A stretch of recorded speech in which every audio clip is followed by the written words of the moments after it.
डरो मत पूर्णा, आराम से बैठो, मैं भी आदमी हूँ, कोई काटू नहीं। आखिर मुझसे क्यों इतना भीगी भागी फिरती हो? मुझसे दो बात करना भी तुम्हें नहीं भाता? तुमने उस दिन साड़ी लौटा दी, जानती हो मुझे कितना दुख हुआ। तो और क्या करती? सुमित्रा अपने दिल में क्या सोचेगी? कमला ने अब बात न सुनी। उसकी आतुर दृष्टि पूर्णा के रक्तहीन मुखमंडल पर जमी हुई थी। उसके हृदय में काम वासना की प्रचंड ज्वाला दहक उठी। उसकी सारी चेष्टा, सारी चेतना, सारी प्रवृत्ति एक विचित्र हिंसा के भाव से आंदोलित हो उठी। हिंसक पशुओं की आंखों में शिकार करते समय जो स्फूर्ति झलक उठती है, कुछ वैसी ही स्फूर्ति कमला की आंखों में झलक उठी। वह पलंग से उठा और दोनों हाथ खोले हुए पूर्णा की ओर बढ़ा। अब तक पूर्णा भय से कांप रही थी। कमला को अपनी ओर आते देखकर उसने गर्दन उठाकर आग्नेय नेत्रों से देखा। उसकी दृष्टि में भीषण संकट और भय था, मानो वह कह रही थी, खबरदार, इधर एक जौ भर भी बढ़े तो हम दोनों में से एक का अंत हो जाएगा। इस समय पूर्णा को अपने हृदय में एक असीम शक्ति का अनुभव हो रहा था, जो सारे संसार की सेनाओं को अपने पैरों तले कुचल सकती थी। उसकी आंखों की प्रदीप्त ज्वाला, उसकी वह बंधी हुई मुट्ठियाँ और तनी हुई गर्दन देखकर कमला ठिठक गया। होश आ गए। एक कदम भी आगे बढ़ने की हिम्मत न पड़ी। खड़े खड़े बोला, यह रूप मत धारण करो पूर्णा। मैं जानता हूँ प्रेम जैसी वस्तु छल बल से नहीं मिल सकती। न मैं इस इरादे से तुम्हारे निकट आ रहा था। मैं तो केवल तुम्हारी कृपा दृष्टि का अभिलाषी हूँ। जिस दिन से तुम्हारी मधुर छवि देखी, उसी दिन से तुम्हारी उपासना कर रहा हूँ। पाषाण प्रतिमाओं की उपासना पत्र पुष्प से होती है, किंतु तुम्हारी उपासना मैं आंसुओं से करता हूँ। मैं झूठ नहीं कहता पूर्णा। अगर इस समय तुम्हारा संकेत पा जाऊँ तो अपने प्राणों को भी तुम्हारे चरणों पर अर्पण कर दूँ। यही मेरी परम अभिलाषा है। मैं बहुत चाहता हूँ कि तुम्हें भूल जाऊँ, लेकिन मन किसी तरह नहीं मानता। अवश्य ही पूर्व जन्म में तुमसे मेरा कोई घनिष्ठ संबंध रहा होगा। कदाचित उस जन्म में मेरी यह लालसा अतृप्त रही होगी। तुम्हारे चरणों पर गिर कर एक बार रो लेने की इच्छा से ही मैं तुम्हें लाया। बस यह समझ लो, मेरा जीवन तुम्हारी दया पर निर्भर है। अगर तुम्हारी आंखें मेरी तरफ से फिरी तो देख लेना, एक दिन कमला प्रसाद की लाश या तो इसी कमरे में तड़पती हुई पाओगी या गंगा तट पर। मेरा यह निश्चय है। पूर्णा का क्रोध शांत हुआ। कांपते स्वर में बोली, बाबूजी, आप मुझसे कैसी बातें कह रहे हैं? आपको लज्जा नहीं आती? कमला चारपाई पर बैठता हुआ बोला, नहीं पूर्णा, मुझे तो इसमें लज्जा की कोई बात नहीं दिखती। अपनी इष्ट देवी की उपासना करना क्या लज्जा की बात है? प्रेम ईश्वरीय प्रेरणा है, ईश्वरीय संदेश है। प्रेम के संसार में आदमी की बनाई सामाजिक व्यवस्थाओं का मूल्य नहीं।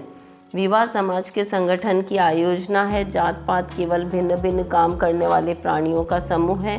काल के चक्र के कुचक्र ने तुम्हें ऐसी अवस्था में डाल दिया है जिसमें प्रेम सुख की कल्पना करना पाप समझा जाता है। लेकिन सोचो तो समाज का यह कितना बड़ा अन्याय है। क्या ईश्वर ने तुम्हें इसीलिए बनाया है कि 2-3 साल प्रेम का सुख भोगने के बाद आजीवन वैधव्य की कठोर यातना सहती रहो? कभी नहीं। ईश्वर इतना अन्याय, इतना क्रूर नहीं हो सकता। बसंत कुमार जी मेरे परम मित्र थे। आज भी उनकी याद आती है तो आंखों में आंसू भर जाते हैं। इस समय मैं उन्हें अपने सामने खड़ा देखता हूँ। तुमसे उन्हें बहुत प्रेम था। तुम्हारे सिर में जरा भी पीड़ा होती तो बेचारे विकल हो जाते थे। वह तुम्हें सुख में मर देना चाहते थे कि तुम्हें हवा का झोंका भी न लगे।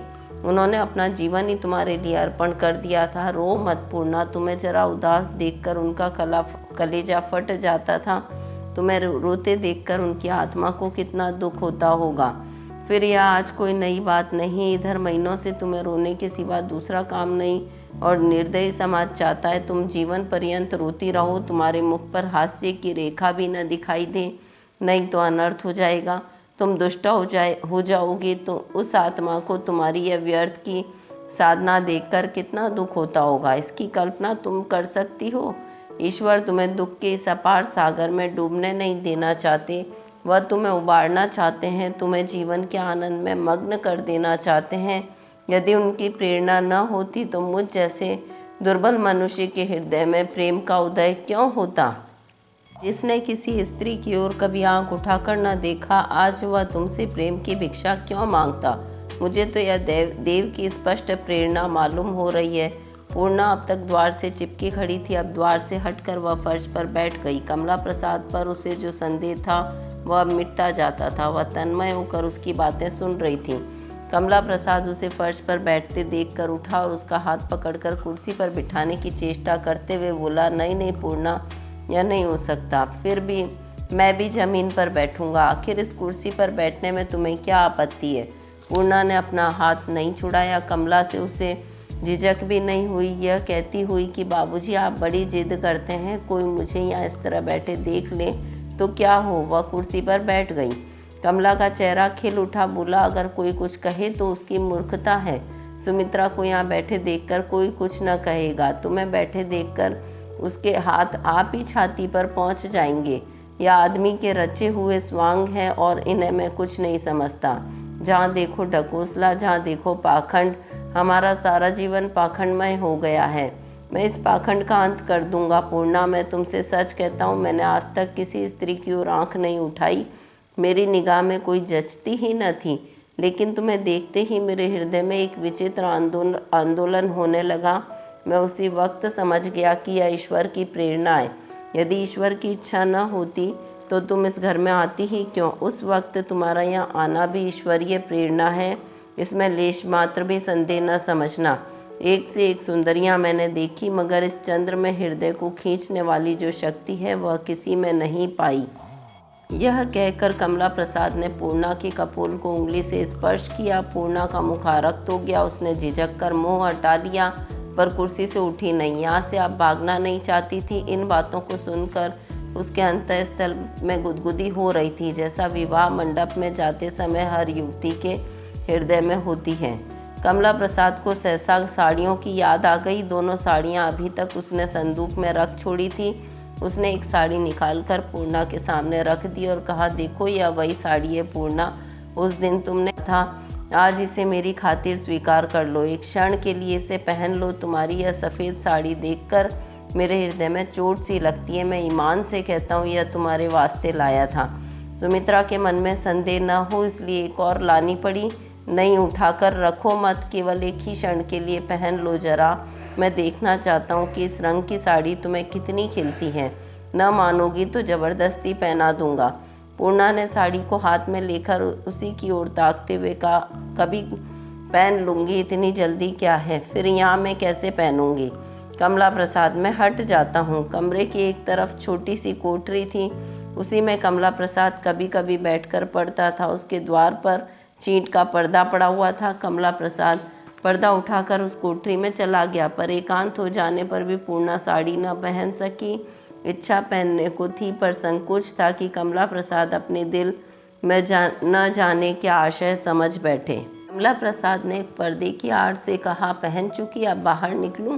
पूर्णा ने मुस्कुराकर कहा, हाँ पहन चुकी, निकलो। कमला प्रसाद ने पर्दा उठाकर झांका। पूर्णा हंस पड़ी। कमला ने फिर पर्दा खींच लिया और आड़ से बोला, अब की बार तुमने न पहना पूर्णा तो मैं आकर ज़बरदस्ती पहना दूंगा। पूर्णा ने साड़ी पहनी तो नहीं, पर हाँ आंचल खोलकर सिर पर रख लिया। सामने आईना था, उस पर निगाह डाली। अपने रूप छटा पर वह आप ही मोहित हो गई। एक क्षण के लिए उसने मन में ग्लानि का भाव जागृत हुआ। उसके मर्म स्थल से कहीं आवाज़ आई, पूर्णा होश में आ, किधर जा रही है? वह मार्ग तेरे लिए बंद है, तो उस पर कदम नहीं रख सकती। वह साड़ी को अलग कर देना चाहती थी कि सहसा कमला पर्दे से निकला आया और बोला, आखिर तुमने नहीं पहनी ना? मेरी इतनी जरा सी बात भी तुम न मान सकी। पूर्णा, पहने हुए तो हूँ, अब कैसे पहनूँ? कौन अच्छी लगती है? मेरी देह पर आकर साड़ी भी मिट्टी भी खराब हो गई। कमला प्रसाद ने अनुरक्त नेत्रों से देखकर कहा, जरा आईने में तो देख लो। पूर्णा ने दबी निगाह आईने पर डालकर कहा, देख लिया, जरा भी अच्छी नहीं लगती। कमला प्रसाद दीपक की ज्योति मात हो गई। वाह रे ईश्वर, तुम ऐसी आलोकमय छवि की रचना कर सकते हो, तुम्हें धन्य है। पूर्णा, मैं उतार कर फेंक दूंगी। कमला प्रसाद, ईश्वर, अब मेरा बेड़ा कैसे पार लगेगा? पूर्णा, मुझे डुबाकर। कहते कहते पूर्णा की मुख ज्योति मलिन पड़ गई। पूर्णा ने साड़ी उतारकर अलगनी पर रख दी। कमला प्रसाद ने पूछा, यहाँ क्यों रखती हो? पूर्णा बोली, और कहाँ ले जाऊँ? आपकी इतनी खातिर कर दी, ईश्वर न जाने इसका क्या दंड देंगे। कमला प्रसाद, ईश्वर दंड